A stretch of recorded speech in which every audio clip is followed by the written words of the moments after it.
Bonjour à tous, bienvenue sur ma chaîne. Alors désolée, aujourd'hui j'ai des écouteurs, c'est pour que vous puissiez mieux m'entendre, donc je fais le test, tout simplement parce que en extérieur il y a des gros travaux et je n'ai pas d'autres pièces pour filmer et pour m'installer, donc j'espère que le fait des écouteurs vous permettra de mieux entendre ma voix et de moins entendre les bruits ambiants malgré les fenêtres complètement closes. Voilà, donc je vais donc faire cette vidéo qui m'a été demandée lors du premier live que j'ai fait sur ma chaîne. Donc merci à ceux qui ont participé à ce live. Et donc des personnes me demandaient de parler des hauts potentiels. Donc, comme j'ai coutume de dire, soyons sérieux sans se prendre au sérieux, je vais vous dire clairement comment ça s'est passé. Lors de ce live, une personne me demande est-ce que je peux parler des HP. Et mon cerveau a juste bugué parce que ce terme, je ne le connais pas. Donc c'était comme si on me posait une équation de maths, il s'est passé un silence dans ma tête. Donc mettez-y le bruit fond sonore que vous voulez. Donc ça peut être le vent, un écho. Ça, il s'est passé un grand vide, un grand bug. Et j'ai dit, quoi? Et en fait, je dis, ok, en fait, HP pour moi, ça veut juste dire Hewlett Packard. Je comprends pas ce que vous voulez dire, donc aidez-moi. Et donc là, on m'a dit, oui, les HPI, les HPE, les zèbres. Donc je croyais qu'on se moquait de moi. J'ai dit, oh, ça veut dire quoi tout ça? Je comprends pas quoi. Des zèbres, c'est une blague. Et honnêtement, donc je suis très honnête avec vous, je ne connaissais pas ce vocabulaire, ces termes. Et heureusement, un d'entre vous est venu à la rescousse. Merci, Retour du Jedi, c'est son pseudo.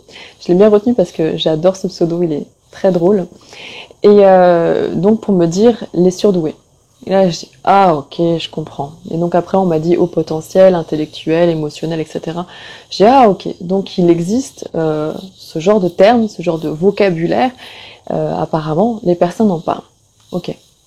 Et on m'a précisé aussi que zèbre c'était pas une blague. Mais bon zèbre j'ai toujours pas connecté ce que ça voulait dire zèbre. Pour le reste à ce moment-là j'ai connecté l'information.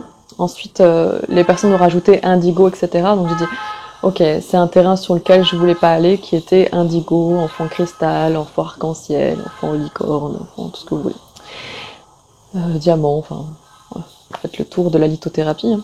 Et donc j'ai dit, ok, c'est quelque chose sur lequel je voulais pas aller, mais bon, sur les surdoués, peut-être que, voilà, oui, effectivement, peut-être que je pourrais vous en parler, parce qu'après tout, je vous demande aussi, si vous avez des questions, des choses sur lesquelles vous souhaitez que j'aborde, de me les demander et que je puisse les aborder et vous répondre là-dessus. Donc je dis, ok, il y a une demande.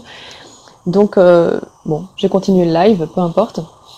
Et le lendemain ou le surlendemain, en fait, ce terme m'est revenu en tête de HP.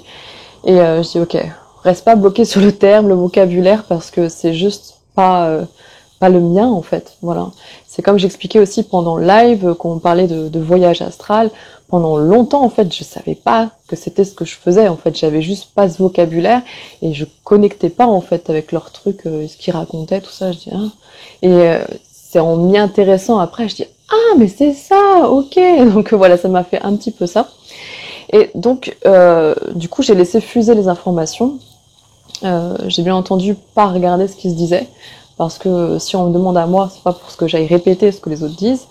S'il y a des choses qui sont en corrélation, tant mieux, ou en plus, tant mieux aussi, avec lesquelles vous êtes d'accord, pas d'accord, c'est ok aussi. Vous avez le droit de le dire et de réagir dans les commentaires. Donc je me suis posée avec ça, j'ai pris des feuilles de notes. Honnêtement, c'est plus des brouillons. J'ai écrit vraiment à la va-vite des feuilles. Donc ça va être un petit peu brouillon, bien sûr avec le montage, vous ne verrez rien. Et je vais prendre point par point, un petit peu peut-être dans le désordre, tout ce qui m'est venu. Une fois que j'avais tout écrit, je me suis dit, est-ce que ça vaut vraiment la peine de faire cette vidéo? Et donc ce que j'ai fait, c'est que j'ai été sur YouTube. Merci YouTube. J'ai tapé HP pour voir ce que ça allait me donner. Hein.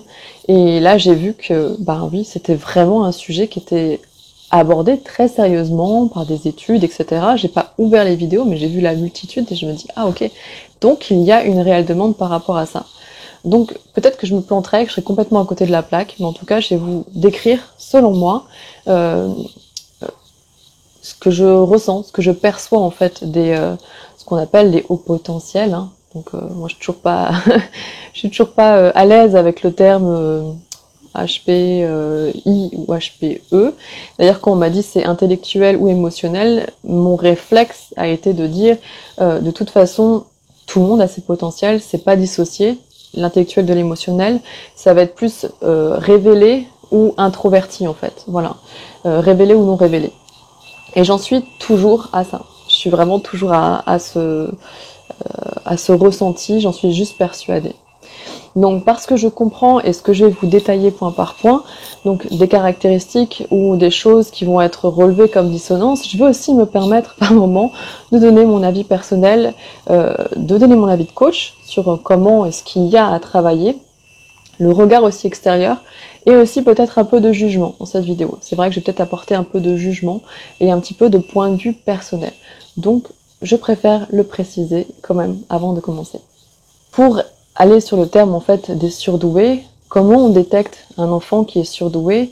Eh bien c'est vrai qu'il va dissonner de la masse en fait, dans son comportement, dans sa façon de réagir, dans les choix, dans ses jeux, dans plein de choses comme ça. Il va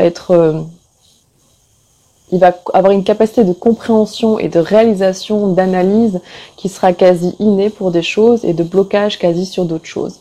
Ça va aussi créer une petite déconnexion en fait en rapport avec les autres. Et ça, il va le ressentir comme un malaise. Je pense que beaucoup de gens dans ce cas-là, plus ou moins, parce que tout ce que je vais dire ne c'est pas, ça va être temporisé, ça va être beaucoup moins. Tout ne va pas être pour tout le monde. Donc voilà. J'aime pas trop ces étiquettes, de toute façon, vous l'aurez compris si vous me suivez. Donc, puisqu'il faut y aller, on y va.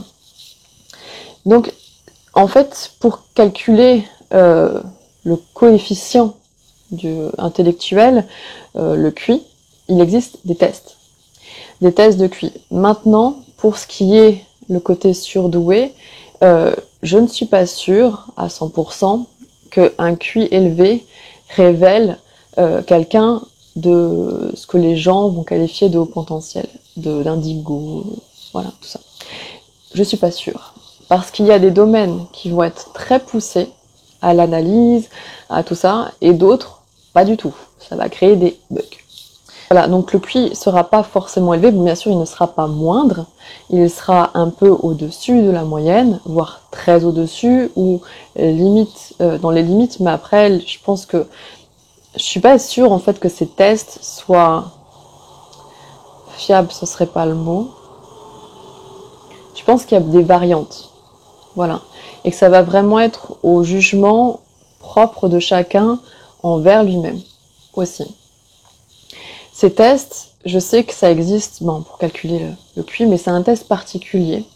Un test particulier qui n'est pas que le calcul d'un QI normal, parce que ça englobe plein de domaines. Et plus seulement pas que des matières propres. Il y a vraiment plein de domaines.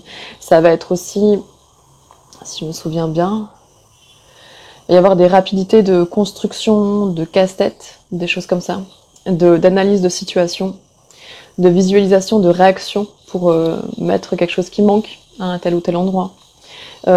Capacité de compréhension d'une situation en une fraction de seconde, de mémorisation d'un tableau ou de quelque chose en une fraction de seconde.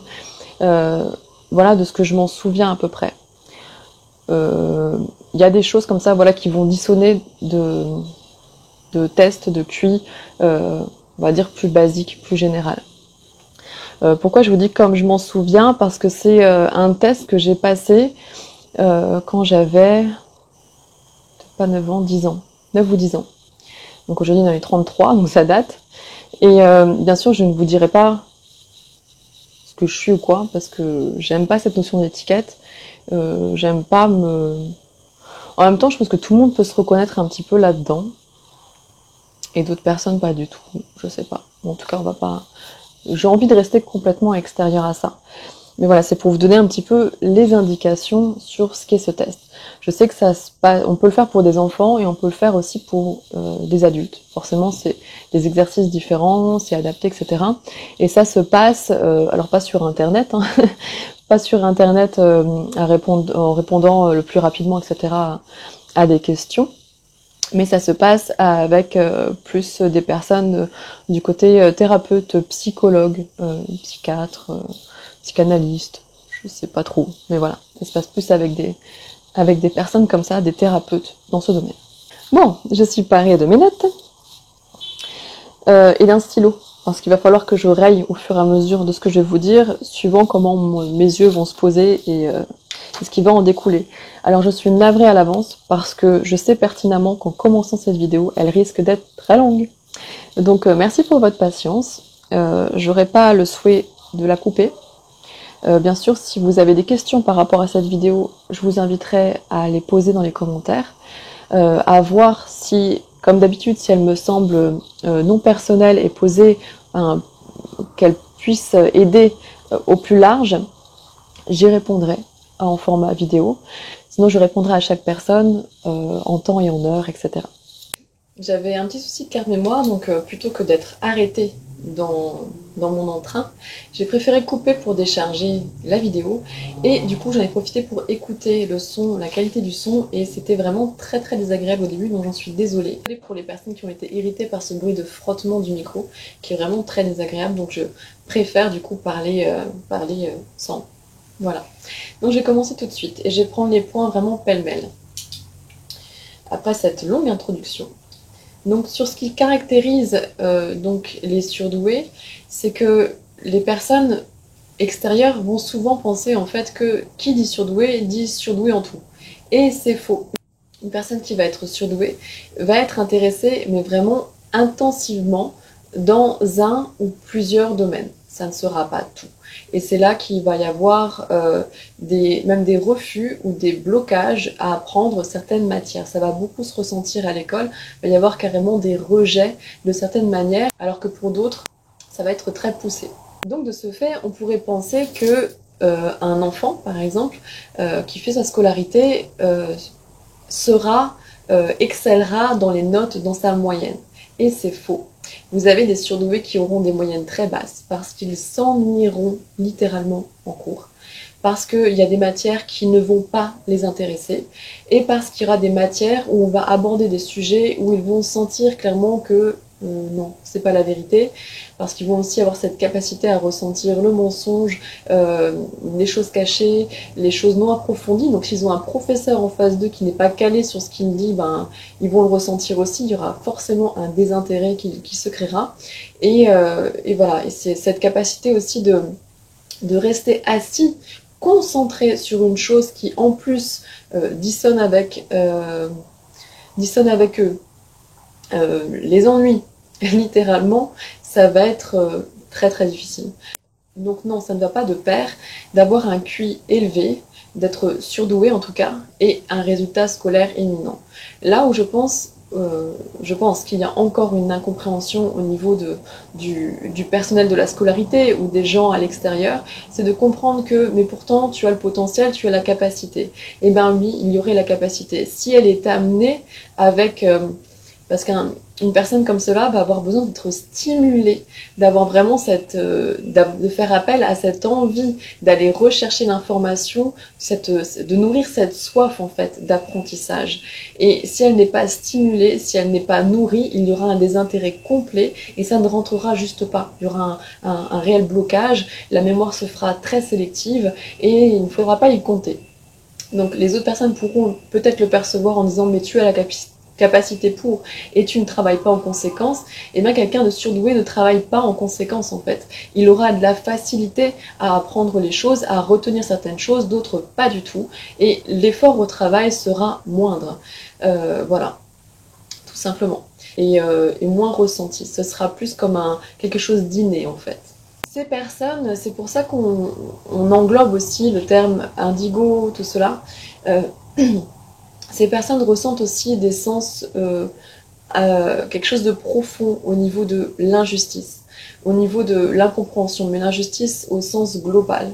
C'est inné chez eux en fait. Ça peut que ça aille dans les domaines plus ou moins variés, plus ou moins personnel ou mondial. Ils vont ressentir ce côté injustice et se positionner comme vraiment des guerriers, et ça va les mettre très malaisants en voyant aussi le comportement des adultes autour d'eux si c'est des enfants, des autres personnes autour d'eux si c'est des adultes, qui n'ont pas cette compréhension, qui ont ce détachement, qui ne portent pas le même regard, qui peuvent regarder des choses et des situations terribles sans ressentir le besoin d'agir en conséquence.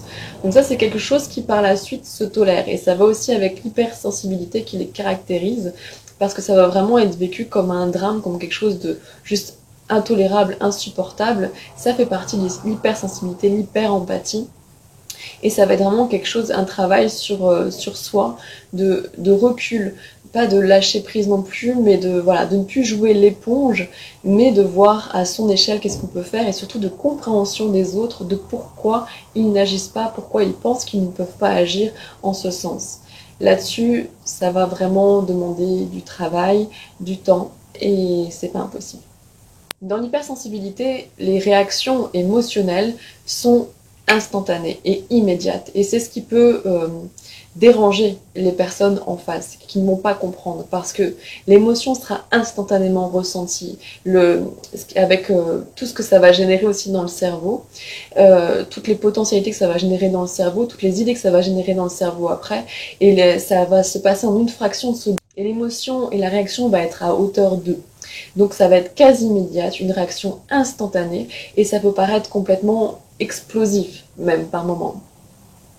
Donc là-dedans, si vous êtes extérieur à cela et que vous l'observez, ne le prenez pas pour vous, et comprenez que c'est vraiment aussi un travail, où là aussi ça va être un travail personnel des personnes surdouées, à aller travailler sur eux pour pouvoir justement pallier à ça, ou plus ça va vraiment être un travail sur eux pour pouvoir pallier à ça, dans le sens temporiser ça, arriver à avoir un peu plus de recul, à être moins réactif, parce que quand il y a des petites choses comme ça qui vont titiller, on va ressentir, en fait, ils vont ressentir un potentiel à l'explosion imminente. Et ça va vraiment être un travail d'écoute et un travail personnel. Donc s'ils réagissent comme ça, pensez bien que juste ils ne sont pas fous, mais que c'est une intensité, et juste il faut que ça sorte. Et ça se temporise au fur et à mesure du temps, au fur et à mesure du travail.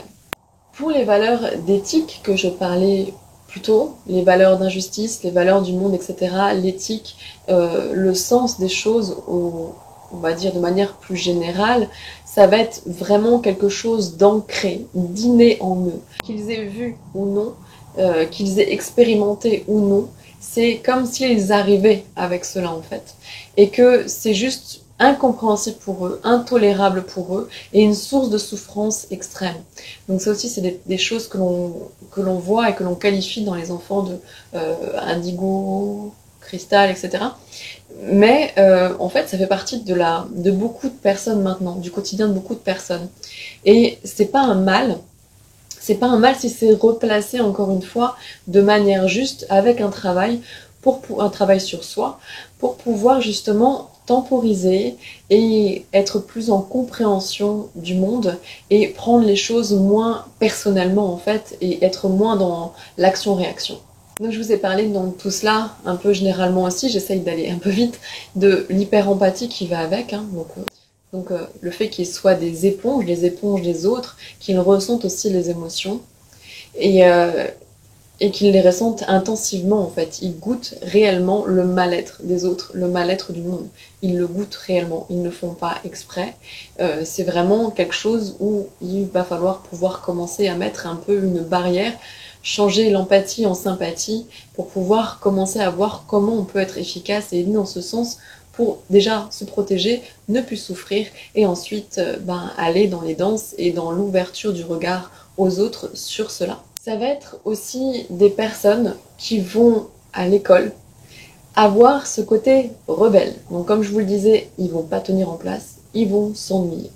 Et malheureusement, le système tel qu'on le connaît de l'éducation nationale caractérise ces enfants comme ayant un trouble, donc d'hyperactivité, un trouble de concentration, etc., comme étant vraiment des troubles. Je n'ai pas ce regard-là, parce que, en fait, à l'école, on vous apprend, on vous contraint à rester assis, à vous intéresser, à emmagasiner une tonne d'informations malgré vous, contre vous, et on vous demande d'avoir les meilleurs résultats possibles, surtout quand vous savez que ça ne vous servira strictement à rien ou que on vous raconte des histoires, hein, comme sur l'histoire, comme sur peu importe quoi. Vous savez quelque part en vous que c'est faux, qu'il y a quelque chose que l'on ne vous dit pas. Tout cela, en fait, on veut mettre ces enfants de côté en les pointant du doigt, en notant cette notion de trouble, de différence, encore une fois, cette étiquette de différence, en voulant dire que non, ils ne se comportent pas dans la norme, ils ne rentrent pas dans le moule, donc ils sont des troubles. En réalité, ils n'en sont pas. Et ils ne sont juste pas modulables à la façon que les adultes, que l'éducation souhaiterait qu'ils le sont. Donc oui, on les pointe du doigt et oui, on les met de côté. Maintenant, mon ressenti général sur ces enfants ou adultes, c'est que eux se permettent, c'est inné en eux, d'être ce qu'ils sont. Ils n'ont juste pas le choix d'être ce qu'ils sont, de réaliser, de se réaliser, d'agir pour leurs valeurs. Ils n'ont juste pas le choix et ils ne peuvent pas aller contre. S'ils essayent de se contraindre et de rentrer dans le moule, de s'effacer, ça va être une source de souffrance intense pour eux dans leur vie future et il va s'y créer de la dépression, du mal-être et tout ce qui est, enfin bref, vous avez compris, tout ce qui est négatif. Donc non, en fait, c'est juste des enfants que l'on contraint et que l'on ne devrait pas contraindre, pas chercher à contraindre. De manière générale, on ne devrait pas chercher à contraindre comme ça, mais plutôt chercher à intéresser d'une manière ou d'une autre, à essayer d'avoir un côté peut-être à travailler, un côté plus pédagogue, ou à passer par des méthodes qui sont peut-être plus modernes, changer un petit peu ce système-là, comme par exemple avec l'approche de l'école Montessori maintenant, qui permet justement de mettre en valeur toutes ces différences, le respect d'autrui, et qui justement englobe tous les potentiels et qui permet à n'importe quel enfant de s'y retrouver, d'avoir cette soif et cette envie d'apprendre pour pouvoir se révéler, se permettre d'être et permettre d'être aux autres. Voilà, ça c'est un peu mon point de vue général. C'est les hauts potentiels sont source courante, c'est pas du tout quelque chose d'inné. Ils auront tout ou un petit peu, mais c'est vraiment le devenir et ce que devrait être, à mon sens, un être humain, c'est-à-dire libre de ses choix, de ses actes, de ses valeurs, de s'exprimer, de vivre et d'être et de voilà, juste d'éclairer en fait avec ce qu'il a et d'apporter au monde son potentiel. Voilà pour cet aparté. Et donc dans l'école, ils ressentiront un problème avec cela, avec l'autorité, n'est-ce pas? Et avec la contrainte, et avec ce que l'on va dire d'eux, parce qu'ils vont être aussi hyperactifs, ils vont aussi avoir besoin d'être stimulés constamment, donc de tenir des choses dans les mains, de regarder quelque chose, de faire plusieurs choses en même temps, ils en sont très capables, et ils en ont besoin, ça va combler quelque chose, ça va leur permettre de se canaliser un petit peu, pour un temps en tout cas, et puis ben ça reste aussi à l'âge adulte. Mais en tout cas, il va avoir besoin de ça. Et dans une entreprise, ça va être aussi une période très difficile parce que l'école est une période difficile pour ces enfants. Et en entreprise, ça va être aussi cela. Parce que pareil, quand on va retrouver l'autorité, la contrainte, etc., ça va être très très très très dur à gérer. Donc ça va souvent être des personnes, ou je l'espère, qui devront travailler seuls, être autodidactes parce qu'ils le sont, parce que ce qu'ils vont apprendre des autres, d'une personne, ça ne suffira pas, il y aura une multitude de recherches, donc ils vont être vraiment autodidactes parce qu'ils vont rechercher l'information là où on ne leur donnera pas, et à moins, donc ils vont vraiment devoir travailler seuls, s'improviser, pour pouvoir s'exprimer et se sentir bien là-dedans et pouvoir sentir qu'ils peuvent apporter au monde leur potentiel pleinement et ce qu'ils ont vraiment à offrir, ou alors ils travailleront dans des domaines scientifiques ou peu importe ce qui les intéressera, mais avec un patron, un dirigeant qui comprendra qu'ils ont vraiment ce besoin déjà d'être seuls, de ne pas trop travailler en groupe, à part c'est pour confronter des idées et générer de nouvelles idées, et aussi qu'il leur laissait vraiment une capacité d'action. Parce que quand vous arrivez dans une entreprise et que vous êtes comme cela, vous allez arriver dans un climat, dans une structure qui a des règles, et vous allez tout de suite voir ce qui dissonne, ce qui ne va pas, ce qui pourrait être amélioré, ce qui pourrait être changé, les conseils que vous pourriez avoir et comment c'est simple ou alors comment ils perdent du temps pour rien. Et ça, c'est quelque chose qui énerve beaucoup les hauts potentiels, c'est justement tout ce temps perdu pour rien, ces choses qui ne servent à rien faire, cette longueur administrative, ce papier qu'il faut photocopier 5 fois, cet email qu'il faut envoyer à 5 personnes. Enfin, voilà, ces choses-là, c'est juste, mais vous n'imaginez pas comme ça demande un détachement et un travail de patience de fou, et un travail sur soi de fou pour pouvoir arriver à se dire ok, je ne prends pas les choses personnellement, ok, juste je ne pense pas, j'arrête de penser, je le fais. Et ça rend fou de voir que les gens se complaisent là-dedans, en fait. Surtout qu'on peut voir tout ce que ça peut générer. Donc oui, ça peut être une source de souffrance dans un futur travail, d'être confronté, en fait, à ce monde du travail-là, qui va vouloir vous formater et vous plier. Là aussi, un autre domaine une autre chose qui va clasher, en fait, dans l'entreprise et qui peut clasher, quand vous arrivez et que vous êtes débutant, mais que vous arrivez, que vous avez des supérieurs face à vous qui n'ont pas votre potentiel, parce que ça va être ça, qui vont travailler, en fait, ils risquent très souvent de voir en vous une menace. C'est-à-dire, même si vous ne l'exprimez pas, vous faites votre travail, vous n'avez pas de jugement sur les autres, ok, vous faites votre travail, vous faites juste ce que vous faites au mieux, et bien les gens vont ressentir une menace parce que vous arrivez là fraîchement et vous avez déjà plus qu'ils n'ont. Donc il va aussi y avoir des sources de conflits, il va y avoir du harcèlement au travail, on va vous pousser vers la porte, on va chercher à vous détruire, et c'est malheureusement souvent le quotidien ce qu'on qualifie, ce que vous qualifiez, parce que c'était pas mon terme, de haut potentiel. Vraiment désolée pour les bruits en extérieur, c'est comme ça jour et nuit ici pour le moment. C'est parti pour une saison de 2 mois comme ça. Donc moi j'ai besoin de sortir pour souffler, mais je vous en fais profiter un petit peu parce que je suis très généreuse, n'est-ce pas? Surtout si vous êtes haut potentiel, vous devez comprendre, et vous me pardonnerez, j'espère. Alors, pour le côté social, et puis ça va vous faire travailler, tiens, à essayer de complètement déconnecter du bruit ou à accepter pour pouvoir passer au-dessus. Ça va vous faire travailler. C'est aussi une des clés. Donc, pour le côté sociable, eh bien là, ils vont être sociables ou non, s'adapter ou non.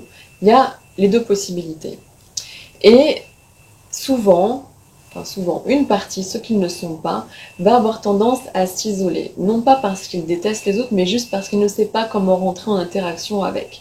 Qu'au niveau des jeux, qu'au niveau des discussions, qu'au niveau de ce qui se passe, ils ne vont juste pas savoir comment gérer en fait cela. Ils ne vont même pas poser des questions simples ou vouloir poser des questions simples. Ils vont des fois devoir se forcer de poser des questions de « Ah oui, as-tu fait quoi? Ah, ça a l'air intéressant », alors que ça ne les intéresse pas du tout. Et ils vont sûrement ressentir à ce moment-là qu'ils seront vraiment négligents, des mauvaises personnes ou autres, mais juste, ils n'ont pas cette capacité à s'intéresser à tout le monde et c'est un travail, encore une fois, c'est vraiment un travail de sociabilisation, et pour certains ça demande vraiment beaucoup. Donc la solution de facilité, c'est de s'éloigner. La solution de s'adapter, ça demande vraiment du temps, et surtout quand vous êtes en face d'une personne et que vous savez déjà où elle veut en venir, ce qu'elle veut vous raconter, et qu'elle y met des trucs, des machins, et la patience là, et puis surtout vous vous déconnectez et vous partez ailleurs, et voilà. Et pareil, quand vous êtes dans une discussion avec quelqu'un, vous êtes déjà parti et vous passez par des multitudes de choses pour au final revenir à la chose et dire j'ai oublié, et vous avez fait une thèse entre deux. Bien sûr, là, on se comprendra. Donc, c'est pas forcément évident, mais c'est pas impossible. C'est pas des gens asociaux parce qu'ils le souhaitent, qu'ils détestent les gens. Au contraire, c'est juste parce qu'il y a une déconnexion. Et en même temps, à l'inverse, une souffrance ressentie du manque de connexion et du manque de personnes qui pourraient leur ressembler, en fait. Une souffrance d'un manque de compréhension, voilà, de la part des autres. Parce que c'est toujours eux qu'on pointe en montrant qu'ils sont différents, parce que c'est la minorité, enfin, apparemment, on nous dit. Moi, je pense pas trop, mais on nous montre en tout cas comme la minorité, alors qu'ils devraient se conforter alors que l'effort devrait être commun, hein, des deux côtés. Donc les mains occupées constamment, c'est un exemple. Certains vont avoir des gestes ou des tics de bouger. C'est un exemple et c'est pas tout le monde. Le cerveau qui aura besoin aussi d'être stimulé, ça je l'ai noté aussi et je pense que je vous l'ai dit. Et c'est vraiment constant. C'est-à-dire dans tous les domaines, quelque chose qui va l'ennuyer et il va juste couper, même si c'est quelque chose que tout le monde regarde, par exemple la télé. Et en plus, au niveau de cela, il va ressentir et entendre des informations derrière, et aussi, par exemple, pour la télé, il va aussi y avoir le son, donc les brouhahs dans une pièce, les brouhahs de la télé, je pense que ça parlera à certains, c'est d'avoir un son comme ça qui vous arrive derrière. Plus la personne parle, plus du bruit dans la pièce, c'est vraiment difficile à gérer. Et là, c'est vraiment un travail de maîtrise de soi, plus que de travail sur soi, pour arriver à avoir ce calme et à ne pas impacter sur l'impulsion qui vient tout de suite où on a envie juste d'exploser. Ça va venir à plein de moments et ça va être vraiment un travail, je suis navrée pour ceux qui le sont, mais constant tout au long de votre vie. Ça sera la même chose que d'aller vous promener en forêt, de profiter du chant d'un oiseau et que là ça vous apaise et ça vous fait enfin déconnecter le cerveau et qu'à ce moment-là, quelqu'un prend un téléphone à côté et se met à écouter une musique ou un message. Là, l'impulsion de comment on dit, de bouillir, va falloir le réfréner et pouvoir se mettre aussi à la place de l'autre qui ne comprendra pas cette réaction, qu'il jugera démesurée. Donc ça, c'est vraiment un travail de tout temps. Et de toute façon, les sens, de manière générale, sont exacerbés chez les surdoués, les hauts potentiels, enfants indigos. Après, vous y mettez le terme que vous voulez. Je dirais pas que vous y mettez zèbre, parce que moi, je ne sais pas ce que c'est les zèbres. Enfin, à part les animaux. Et les sens vont être très très exacerbés. C'est pour ça qu'on va le comparer aussi, et c'est proche des personnes médiums. Alors c'est proche parce que vous aurez des sensations des 5 sens qui vont être décuplés, et aussi un cerveau qui va avoir une capacité d'analyse, de micro-observation des gestes, de compréhension du comportement de la personne, de savoir où elle veut en venir, et tout ça en fait c'est à peu près similaire au médium, et on n'y est pas loin, hein, parce que si vous rajoutez des flashs, si vous rajoutez des fois des voix, si vous rajoutez des visions, des compréhensions, des odeurs aussi qui arrivent comme ça, malgré que eux vont ressentir aussi des odeurs plus intensément, bonnes ou mauvaises, c'est la joie. Hein. Et donc en fait, si vous rajoutez, on n'y est vraiment pas loin. Donc de toute façon, comme les capacités médiumniques, en fait, ça fait partie de tout un chacun. Et quand je vois ça, je me dis, il suffirait de peu, peut-être de lâcher une barrière pour que, en fait, le reste arrive derrière, parce que c'est pas unique à une personne, ça aussi, ça fait partie vraiment de tout le monde. Donc il n'en faudrait pas beaucoup plus. Hein. Le potentiel est vraiment là et bien développé. En tout cas pour le terrain, il faudrait peut-être juste que le cerveau apprenne à se calmer, et je pense que ça fuserait directement derrière. Donc vous l'aurez compris, quand ils sont dans quelque chose, ils vont être dans des extrêmes. C'est un petit peu tout ou rien. C'est oui ou c'est non. Mais c'est pas un oui peut-être, c'est oui ou non.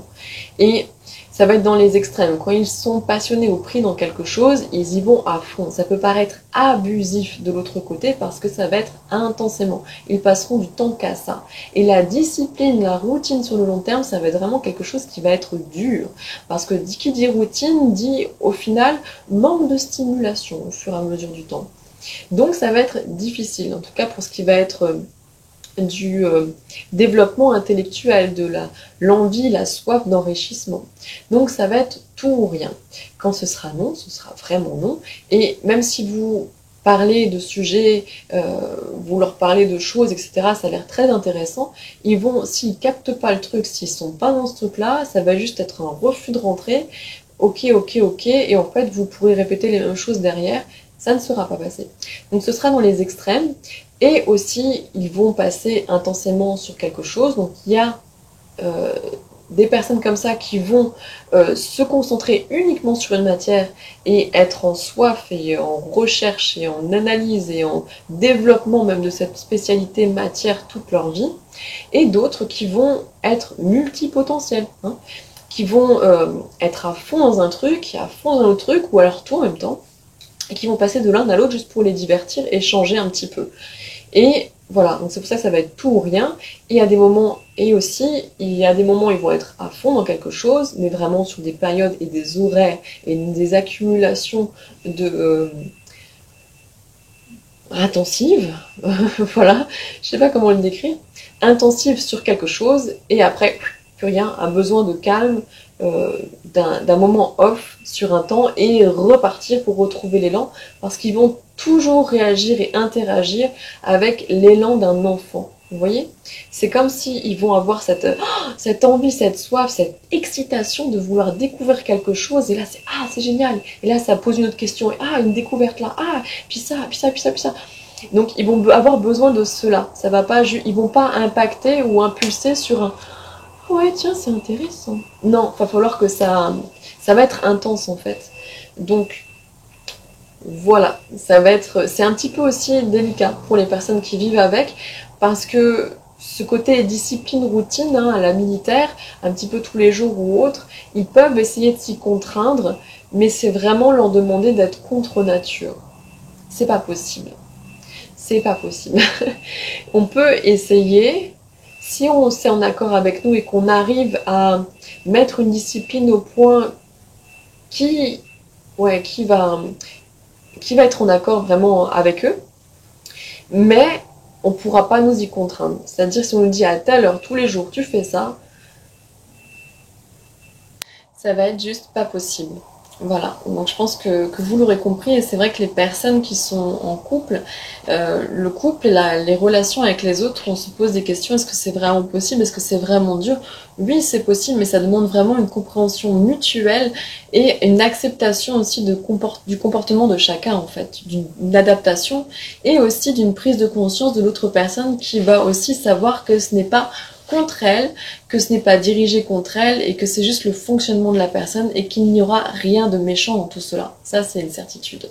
Une fois que cette compréhension sera mise en place, cette communication aussi se sera faite dans ce sens, alors il y aura des efforts qui seront faits des deux côtés pour pouvoir justement se conjuguer au mieux et aller au mieux. Donc ce n'est pas du tout impossible pour des relations de couple, relations amicales, etc.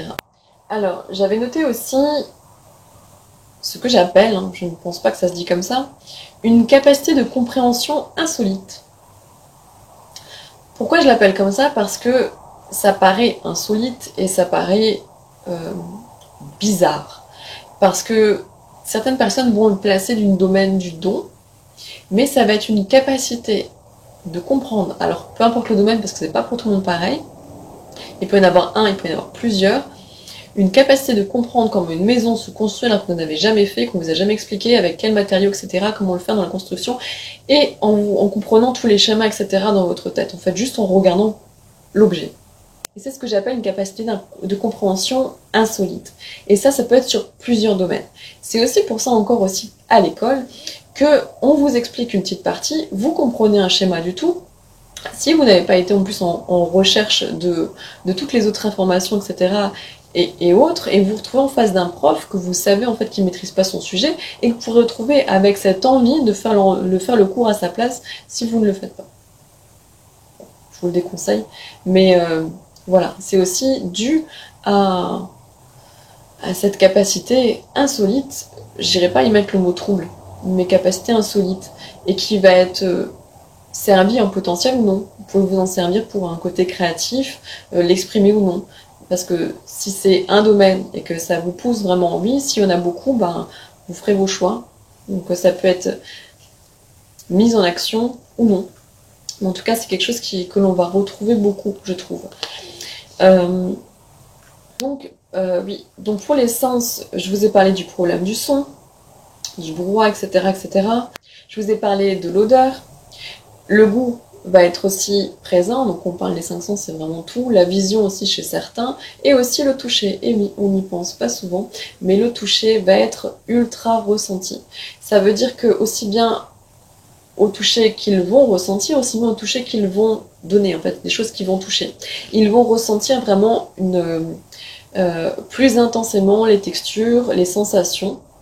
Bien sûr, on vous épargnera tout ce qui se passe dans la tête derrière, des connexions, etc., et du ressenti de l'émotion qui est collée avec, etc., etc., etc., mais aussi du toucher des personnes.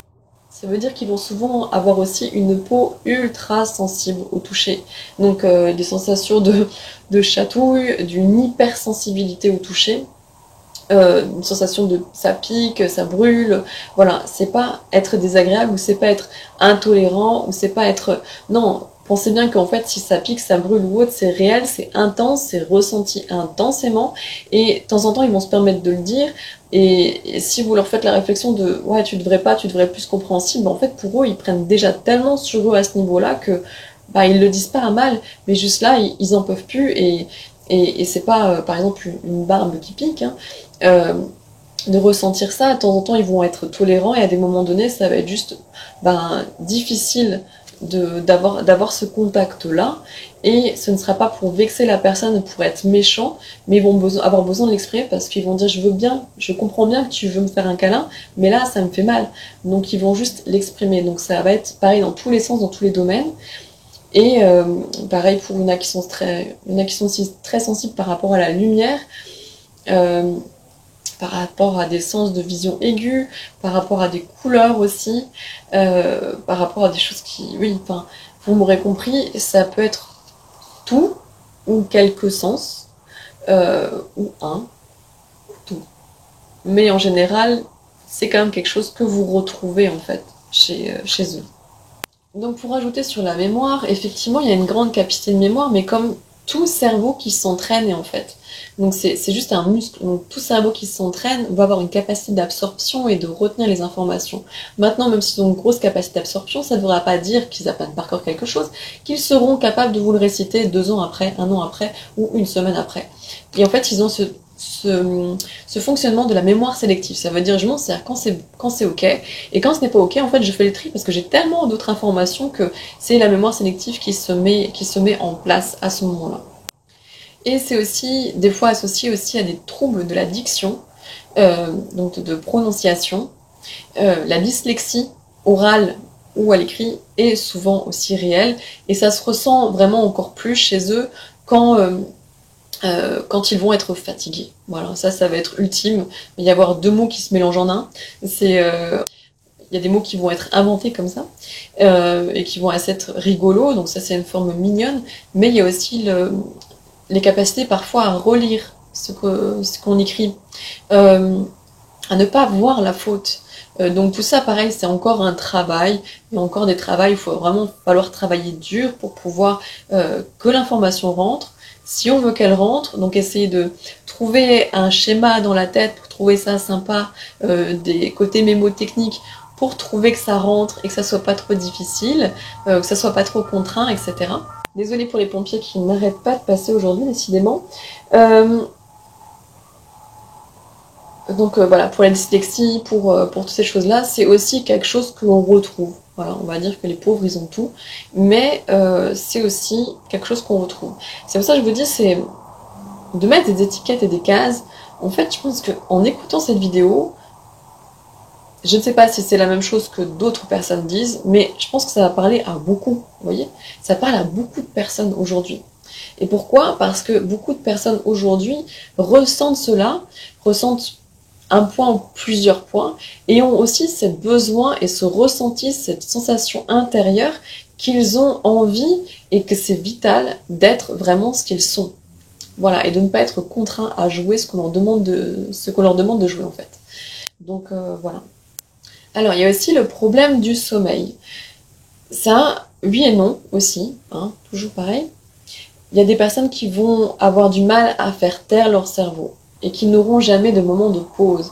Donc forcément, quand vous serez posé dans une activité physique, hein, normalement de détente, eh bien c'est à ce moment-là que vous allez penser et que les idées vont fuser à d'autres choses. Donc c'est vrai que bien souvent, ce qui va amener l'état d'endormissement, c'est soit un travail de détachement, soit un travail sur soi-même et sur le subconscient à faire le silence. La méditation aussi peut aider. La concentration, la méditation contemplative aussi, hein, pour ne pas avoir de flux de pensée. Ça va aider aussi. Et autrement, la dernière solution, c'est de dormir ben, parce que vous tombez de sommeil. Voilà. Mais pareil, à cela, rien d'impossible, et ça demande aussi un travail à choisir des techniques, à essayer des techniques, si ça vous embête ou non. Si ça ne vous embête pas, il n'y a pas de problème. Si une personne extérieure le voit et s'imagine à ressentir cela et à vivre cela, bien sûr que ça va générer en elle un malaise immense et à se demander comment elle pourrait le faire, c'est pas possible.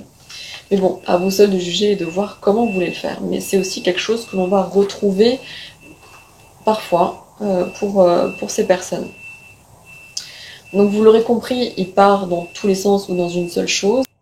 Ça peut être tout ou rien. Il y a aussi quelque chose au départ, en fait, sur eux. Après, j'ai envie de dire aussi beaucoup généralement, parce que ça, je pense que tout le monde, en fait, a ce travail-là d'estime de soi, c'est-à-dire se sent rabaissé, en fait, et se rabaisse. Donc, je le mets dedans parce que je pense que ça leur correspond aussi, mais je pense que d'un point de vue général, c'est pour tout le monde pareil en fait. Ce côté de dénigrement, auto-dénigrement, est-ce que je suis à la hauteur, est-ce que j'ai bien fait, est-ce que je peux me le permettre, est-ce que, voilà. Ça, en fait, l'estime de soi, c'est vraiment le travail que vous avez tous et toutes à faire pour pouvoir vraiment être bien et en accord sur soi.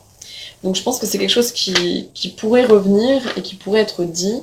Maintenant, je ne suis pas pour la victimisation de cette étiquette. Ce n'est pas un trouble, vous n'avez pas une maladie, ce n'est pas une pathologie. C'est juste un plus auquel il faut s'adapter, pouvoir s'adapter avec les autres parce que tout le monde n'est pas pareil et tout le monde ne nous ressemble pas. Donc c'est juste une question d'adaptabilité, de compréhension, de communication et non de victimisation et non plus de ah bah je suis comme ça alors je suis supérieur. Surtout pas. Donc je vous ai dit que dans le domaine du travail, je vous conseillais plus d'être dans le domaine d'être autodidacte en fait, de travailler plus pour vous-même. Voilà, c'est ce qui me paraît à mon sens le plus aidant et le plus ce qui va le moins vous frustrer parce que vous allez moins ressentir de freins, de barrières, on va vous empêcher d'avancer. Voilà, et de vous bloquer aussi dans vos élans de joie, etc. On va dire oh, on n'a pas le budget, non ça nous intéresse pas, alors vous voyez le potentiel énorme que ça a derrière, mais juste il n'y a pas d'intérêt parce qu'il n'y a pas d'intérêt économique, et puis c'est pas le moment, et puis ça ne dessert pas, ça ne correspond pas à l'entreprise, ou peu importe les réponses, peu importe les raisons. Et ça vous épargnera aussi ces interminables réunions. Je laisse un moment de blanc, hein, profitez du silence. Comprenne qui pourra. Ces moments, ces heures interminables où personne se met en action, tout le monde discute de tout et n'importe quoi pour au final dire quelque chose qui aurait pu être dit en 2 mots, en fait, quelques phrases maximum. Et au lieu de... Voilà, enfin, je vais pas m'étendre. Donc ça, ouais, c'est quelque chose que vous pourriez éviter, en tout cas en travaillant pour vous-même, vous pourriez en avoir moins et plus avoir cette sensation d'impression de peut-être plus de contrôle ou de maîtriser et pas vous sentir en dessous d'un patron qui vous impose des choses et qui se fout complètement de ce que vous allez dire. Donc dans les relations avec les autres, on aura noté qu'il y a l'incompréhension principalement.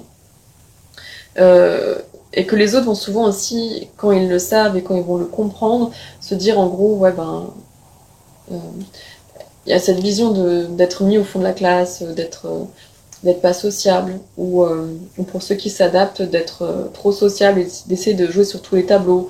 Enfin, voilà. Donc, pour la personne qui le sait, pour elle-même, ça va être aidant. Pour les autres et le regard des autres, ça n'a pas d'intérêt. À part pour les parents, quelques professeurs, et encore s'ils ont cette ouverture d'écoute, cette ouverture d'esprit aussi, et qu'ils veulent aider la personne dans ce sens, mais le dire à tout le monde, et vous allez en subir les conséquences en fait. Au mieux que des fois on pense que vous êtes mal luné, un peu réac, vous ayez un sale caractère, plutôt que les autres le sachent. Hein, donc voilà, pour moi c'est pas quelque chose à mettre en avant, tout simplement, pour que ce soit plus facile à vivre. Donc à défaut, l'incompréhension des autres, l'incompréhension aussi de la personne surdouée, au potentiel, etc. Et ben la compréhension devra se faire aussi à ce niveau-là. Hein. C'est pas que dans un sens, c'est dans les deux. Vous devrez aussi temporiser. Je vais pas dire rabaisser, parce qu'il n'y a pas à rabaisser, mais juste ouvrir et beaucoup, beaucoup, beaucoup travailler sur vous pour acquérir de la patience, de l'écoute, de la compréhension, et comprendre aussi que tout n'est pas contre vous aussi. Donc ça va être aussi un travail pour que au début vous ayez l'impression de faire semblant ou de forcer à vous intéresser à ce que les autres disent, surtout s'ils en parlent avec passion. Alors là, bon, je pense que votre écoute sera là, surtout. Mais voilà, si une personne a besoin d'écoute, vous forcez à cela. Et petit à petit, vous allez comprendre et ce sera moins bizarre en fait. Comme automatisme, ce sera moins bizarre et plus facile. Et vous allez voir que vous le ferez. Bon, bien sûr, après, les moments où vous voulez, les moments où vous voulez pas, ça changera pas. Ce sera mieux. Donc déjà, sortir de la... Donc mon conseil principal, déjà, c'est de sortir de la victimisation. Et à l'inverse, sortir du... je suis, vous êtes, comme on dit. Et à l'inverse, sortir de la... Comment on dit, de la sensation de supériorité aux autres. Vraiment. Mais ça, c'est à placer pour tout. Il n'y a personne qui est au-dessus de personne, personne qui est en dessous de personne, c'est tous le même niveau. Donc, juste quand vous prenez conscience de vos potentiels, essayez de voir comment vous pouvez les mettre en action et comment les offrir au monde et comment les réaliser. Et ça temporisera, je pense, cela de victimisation, de personnes de même, on parle mal, etc., etc. Je sais pas où est ma place. Et à l'inverse, le dénigrement des autres et le jugement des autres. Voilà. Victimisation, jugement, tout ça des deux côtés, on enlève, on temporise et on s'aligne, on communique. Je pense que c'est déjà une très bonne marche. Enlever aussi le fait que ce soit un trouble, ça serait bien d'enlever le fait que ce soit un trouble, parce que ça n'en est pas un. C'est juste une différence, mais une différence qui révèle un ajout, de capacité, de beauté à apporter au monde. Donc voilà, pour moi ce n'est pas un trouble. Et je dirais même, je ne sais pas si je l'ai déjà dit, si je l'ai déjà dit vous m'excuserez, je dirais même que ces personnes sont un exemple, parce qu'elles ne peuvent pas aller contre elles-mêmes, contre ce qu'elles sont, contre ce qu'elles ressentent. Elles peuvent temporiser, travailler, essayer de calmer un petit peu le jeu, mais elles ne pourront vraiment pas, du fait de leurs valeurs éthiques ou autres qui sont ancrées, fortes, innées, aller contre elles-mêmes et être contraintes à. Donc, je ne sais pas si c'est un point fort pour vivre dans la société telle qu'elle est faite, mais en tout cas, c'est un exemple pour montrer aux autres personnes que elles ont tout ce potentiel en elles d'être vraiment et de pouvoir être vraiment ce qu'elles sont, et que elles peuvent l'être par choix et pas par contrainte. Donc c'est un formidable exemple, je pense, à mon sens, pour cela. Et voilà, je sais pas, j'arrivais à la fin et il y avait aussi 2-3 petites choses que je vais rajouter très rapidement. Donc, ce qui caractérise, c'est l'impatience, vous l'aurez compris aussi. L'impatience quand ils ne sont pas dans un domaine qui les passionne. Ça va être très facile à remarquer. Pour des enfants aussi, petits, ils peuvent exprimer leur hyper potentiel, je sais pas comment on dit. Tout ça, en fait, surtout par les émotions ou autres, par peut-être de la violence. Si vous n'arrivez pas à les stimuler constamment, à les canaliser, à tenter de leur montrer, à essayer de rentrer dans leur jeu, ils peuvent manifester cela par de la violence, par des crises, par des choses comme ça. Et enfant, c'est vraiment, ça c'est par exemple pour les tout petits, et enfants, quand ils auront atteint à peu près la question des pourquoi, l'expression de soi, enfin avec des mots, etc., plus construits, vous allez voir vraiment que quand ils pourront s'intéresser, lire et chercher par eux-mêmes, plutôt qu'attendre sur les parents, vous allez voir aussi que c'est des petits adultes dans des corps d'enfants. Et vous pourriez être fasciné ou débordé, mais voilà, c'est quelque chose en tout cas qui se remarque en général sur ces personnes. Et sans transition, il y a aussi ces phénomènes de réponse courte, oui, non, sans explication derrière comme il devrait être faite, ou alors des réponses longues, même barrées, hein, parce que ça part dans des... bon, ça part dans tous les sens, mais il y a une logique dans tout ça. Ou alors une réponse complètement à côté de la plaque. Ça arrive aussi, parce qu'ils n'auront pas compris. Donc voilà. Et je rajouterai juste un dernier point pour les enfants qui sont surdoués et qui sont en difficulté scolaire et qui sont en décalage et qui ne comprennent pas. Surtout vous adultes qui les entourez, dites-leur bien en fait qu'ils ne sont pas idiots, qu'ils ne sont pas incapables, mais qu'ils ont en eux un grand potentiel qui leur permettra d'être et de faire ce qu'ils souhaitent et de réaliser tout ce qu'ils souhaitent dans la vie à partir du moment où ils souhaiteront le faire et ils en seront capables. Et je vous assure que cette phrase, ces explications, ça restera gravé dans leur esprit et à un moment donné, ça impactera et ils passeront du tout au tout et arriveront un peu plus à se faire confiance. Du coup, je vais conclure sur ce point. J'ai fait le tour de toutes mes notes. Je pense que je me suis assez étalée sur le sujet. Si vous avez des questions, n'hésitez pas à les poser dans les commentaires. J'essaie de parler très très rapidement. J'espère que j'ai été compréhensive parce que j'essaie de faire une vidéo courte, mais avec beaucoup d'informations à l'intérieur. Si vous êtes d'accord ou pas d'accord, dites-le moi. Si vous avez des choses que vous pensez qui sont en plus à rajouter ou autre, dites-le moi aussi, vous avez le droit d'interagir. Et voilà, suivant vos questions, je verrai si je fais une autre vidéo ou non à ce sujet.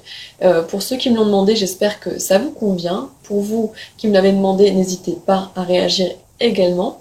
Voilà en tout cas ce que j'ai pu vous sortir avec ce fameux HP dont je buguais au départ en me disant qu'est-ce que c'est. Mais bon, voilà, en tout cas, je vous invite à vous abonner à la chaîne, à liker la vidéo si vous l'avez aimée. Encore merci pour votre compréhension de cette super longue vidéo, de cette super longue introduction, de ces bruits qui étaient désagréables aux alentours. Franchement, si vous avez su tenir votre concentration jusqu'au bout, ou l'écouter en plusieurs fois, pareil, merci à vous. Voilà, merci à tous. Je vous souhaite une très belle journée. Prenez soin de vous, soyez doux avec vous-même et faites-vous confiance. Et si vous êtes un surdoué, un haut potentiel, eh bien voilà, vous saurez que vous partez avec un potentiel en plus, mais surtout aussi beaucoup de travail à faire sur vous, à apprendre la compréhension, la patience, la tempérance, le côté posé, pouvoir ressentir la paix et être plus en harmonie dans votre vie et avec les autres, mais ça n'a rien d'impossible. Voilà, très belle journée à vous et à bientôt. Au revoir.